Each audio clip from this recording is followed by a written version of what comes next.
Assalamu alaikum, sisters. Ever notice how some faces radiate divine light, Noor from Allah, while others look dull? This Quranic glow comes from a pure heart. But 5 common sins are stealing it from Muslim women today. Stick around to reclaim yours, inshallah. Let's dive in. Sin number 1, not lowering your gaze. Allah commands in Surah An-Nur 24:31. Tell the believing women to lower their gaze. The Prophet called forbidden looks adultery of the eyes. It blackens your heart and your face.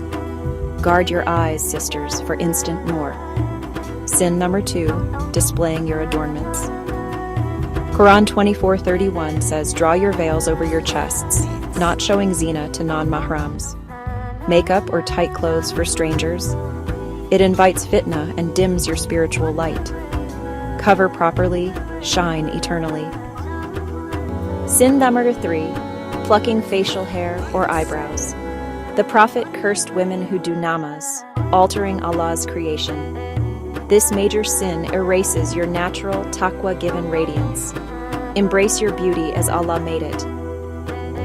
Sin number 4, zina or related acts.